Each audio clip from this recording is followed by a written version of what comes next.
घराची भरभराट व्हावी. पतीच्या हाताला यश यावं. जे काम हाती घ्यावं ते पूर्ण व्हावं. ताई माझं स्वतःचं घर व्हावं. ताई घरात सुख समाधानच नाहीये. तर आपण याच्यासाठी आहे ना, लक्ष्मी प्राप्तीसाठी व सुखी जीवनासाठी मी काही थोडेसे तोडगे मी तुम्हाला सांगणार आहे किंवा तुमच्या हातून ज्या चुका होत आहेत त्या सुधारण्यासाठीचा हा व्हिडिओ आहे. तर व्हिडिओ लास्टपर्यंत नक्की पहा. नमस्कार, मी सुप्रिया. सुप्रिया शितोळे नावाने आपला चॅनल आहे. चॅनलवरती जर नवीनच कोण आलेलं असेल तर नक्की चॅनलला सबस्क्राईब करा. व्हिडिओ लास्टपर्यंत पहा. व्हिडिओ आवडला तर व्हिडिओला लाईक आणि शेअर करायला मात्र विसरू नका. हे पहा, आयुष्यात कोणताच माणूस हा सुखी नसतो. प्रत्येकाला कोणत्या ना कोणत्या गोष्टीची हौस असते की माझ्याकडे हे असावं ते असावं. पण आयुष्यात जर कुठल्या गोष्टीची कमी असेल तर ती सुधारवण्याचा चान्स हा आपल्याच हातात असतो. तुम्ही जर कमी इन्कम तुमचा असेल पण त्यातही तुम्हाला सुख पाहिजे नसेल तर छोट्या छोट्या गोष्टी ह्या तुमच्या आयुष्यात घडल्या गेल्या पाहिजे नाहीत. तर याचेच तोडगे उपाय आज आपण थोडक्यात मी तुम्हाला सांगणार आहे.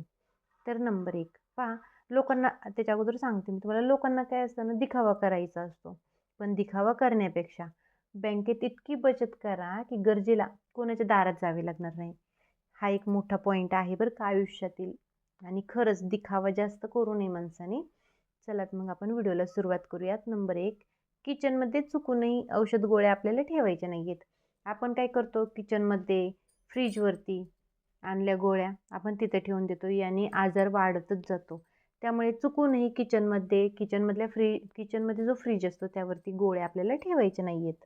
नंबर 2, पहा आपले पूर्वज सांगायचे, म्हणजे आपले आई-वडील सुद्धा सांगतात की सकाळी लवकर उठावं, घराची साफसफाई करावी. तर याच्या मागेही शास्त्रीय कारण आहे.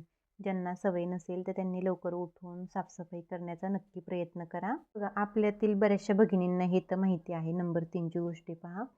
आपली आई, आजी किंवा आपल्या सासूबाई आपल्याला सांगतात की तिला सांजेच्या वेळी झाडून काढायचं नाही. तर याचं कारण तुम्हाला माहिती आहे का? काही बाया रगिलवाणी ऐकत नाहीत, ते त्यांच्या मनाचं खरं करतात. तर सायंकाळी आहे ना, लक्ष्मी येण्याचा टाईम असतो. त्यामुळे झाडू मारायचा नाही. याने आहे ना, लक्ष्मीचा अनादर होतो. सांजेच्या वेळी घरात अंधार ठेवायचा एक नसतो पहा. दारे, खिडक्या 2 मिनिटं ते 5 मिनिटं तरी उघड्या करून ठेवायच्या. नाहीतर काहींचा दरवाजा कंटिन्यू बंद असतो. पण कमीत कमी लक्ष्मीच्या टायमिंगला तरी 2 ते 3 मिनिटं, जास्तीत जास्त 5 मिनिटं तुम्ही दरवाजा उघडा ठेवा. नंबर 4, पहा संध्याकाळच्या टायमिंगला आपण जेव्हा दिवाबत्ती करतो तर त्या टायमिंगला आपल्याला कर्पूर होम घरात करायचा आहे. म्हणजेच काय, कापूर आणि 2 लवंगा घ्यायच्या, अखंड लवंगा घ्यायच्या आणि एक वेलची नक्की जाळायची आहे आपल्याला. आणि ही सेवा तुम्ही आहे ना कंटिन्यू 21 दिवस करून पहा. अनुभव तुम्हाला स्वतः येणारच आहे. आणि तुम्ही ही सेवा कुठे करायची आहे, तर ही सेवा तुम्हाला उंबऱ्याची बाहेर, म्हणजे आपण उंबऱ्यातून बाहेर पाऊल टाकतो ना, आपल्या डाव्या हाताला ही सेवा करायची आहे. नंबर 5, रोज न चुकता सकाळ संध्याकाळ आपल्याला घरामध्ये दिवा हा प्रज्वलित करायचाच आहे. नंबर 6, रोज दिवा बत्ती झाली, देवपूजा झाली की नियमितपणे आपल्या वतीने प्रार्थना करायची आहे देवाला. प्रार्थना केल्याने आपल्या पतीची वाईट गोष्टी किंवा संकटे हे दूर होत असतात आणि पतीची आर्थिक प्रगती होत असते. आणि आपल्याला पण हेच हवं असतं ना, की पतीची आर्थिक प्रगती असावी. नंबर 7, देवाला दिवा लावताना दिव्यात केव्हाही 2 वाती एकत्र करून लावायचे असतात. एक वात केव्हाही दिव्यात लावायची नाही. नंबर 8, रात्री झोपण्याच्या वेळी किचन केव्हाही स्वच्छ करून झोपायचं. कितीही कंटाळे येऊ द्या, किचन हे स्वच्छ झालंच पाहिजे नाही. नाही तर कंटाळा आलाय म्हणून किचनवरती राडा ठेवला आणि झोपी गेली, असं करू नका. नंबर 9, घराच्या हॉलमध्ये एक छोटासा का होईना फिश टँक हा असावाच. नंबर 10, देवघरात जो आपण कलश ठेवतो, सर्वच महिला कलश ठेवतात देवघरामध्ये. तर त्या कलशातील नारळ केव्हा बदलायचा आहे, तर तो नारळ तुम्ही अमावस्या, पौर्णिमा, मंगळवार, शुक्रवार बदलू शकता. बघा, आता घरात जर एखादं संकट आलं तर त्यासाठी घरातील स्त्रीला केव्हाही दोषी ठरवायचं नाही. नंबर 12, घरातील टॉयलेट बाथरूमचे दरवाजे हे नेहमी बंद ठेवायचे आहेत. याने आहे ना निगेटिव्हिटी घरात येत असते. त्याच्यामुळे आहे ना ते, आणि जंतू पण पसरतात, पण निगेटिव्हिटी जास्त प्रमाणात ते दरवाजे ओपन असले की घरात पसरते. त्याच्यामुळे ते 2 दरवाजे कंटिन्यू बंद ठेवायचे आहे. नंबर 13, घर हे नेहमी स्वच्छ नीटनाटके असावे. नंबर 14, जेवणाचे ताट तयार करताना एक गोष्ट लक्षात ठेवा की एकत्र केव्हाही 3 पोळ्या देऊ नये. कारण आपले पूर्वज सांगतात पहा, 3 पोळ्याही कधीही सुतक असलेल्या ठिकाणीच वापरल्या जातात. काही वेळी काय होतं पहा, घरात, अंगणात किंवा देवांच्या कडेला मुंग्या होतात. एक वेळ अंगणात ठीक आहे, पण देवघरात केव्हाही मुंग्या नसाव्यात. आणि जरी मुंग्या निघाल्या तरी त्यांना मारू नका. त्यांना काय करायचं, थोडंसं पीठ किंवा साखर तुम्ही त्यांना ठेवू शकता. त्या ऑटोमॅटिकली निघून जातात.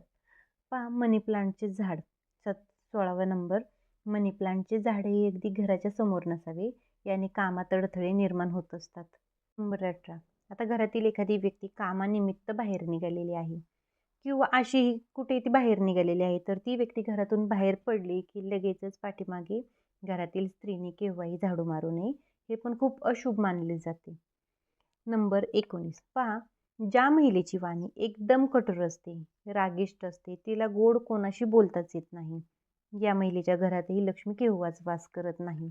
याचा अर्थ असा नाही बरं का, तिने प्रत्येक गोष्ट सहन करावी. जिथं अत्याचार होतो तिथे तिने बोललंही पाहिजे नाही. पण विनाकारण जिची वाणी कठोर आहे तिच्या घरातील मी बोललेले आहे. नंबर 20. रोज सायंकाळी संध्याकाळची दिवाबत्ती झाली की थोडा का होईना भीमसेनी कापूर घरामध्ये अवश्य जाळा. नंबर 21. फाटके तुटके कपडे केव्हाही परिधान करू नका. यानेही तुमच्यावरती जी निगेटिव्हिटी असते ना, ती जास्त करून संचार करत असते. नंबर 22. पहा, काही महिलांना सवय अशीही असते, ती तुमची शत्रू आहे, पण तरी देखील तुम्हाला इतकी गोड गोड बोलणार, तुमची स्तुती करणार, मागून द्वेष करणार किंवा निंदा करणार. तशा स्त्रियांपासून 4 हात लांब राहा, खरंच सुखी राहाल. नंबर 23. आपले सौभाग्याचे अलंकार केव्हाही दुसऱ्याला द्यायचे नाही, कारण त्याचे जे दोष असतात ते आपल्याला लागत असतात. आणि प्रत्येक स्त्रीने एक गोष्ट लक्षात ठेवा की कोणीच कोणाचे सौभाग्याचे अलंकार मागू नये. का तर काहींना सवय असते की ते मागितल्याशिवाय आणि तेच घातल्याशिवाय त्यांना चैन पडत नसते. तर प्लीज कृपया करून असं कोणी करू नका. नंबर 25. आपल्या अंगात अजून एक खूप मोठी चुकीची गोष्ट वावरत असते, ती म्हणजे झाडून काढले की झाडू हा दरवाजा मागच राहिला पाहिजे नाही. तर झाडू केव्हाही आपण मानतो की ते लक्ष्मीचं प्रतीक म्हणून आपण मानत असतो, आपण तिची पूजा करतो. आणि आपण लक्ष्मी केव्हाही कोणाच्या नजरेत येण्यासाठी ठेवतो का? आता पैशाचंच घ्या, आपण पैसे जेणेकरून लोक आले की त्यांच्या नजरेत यावे असे केव्हा ठेवतो का? आपण तिजोरीतच ठेवतो ना. त्याचप्रकारे झाडूचंही आहे.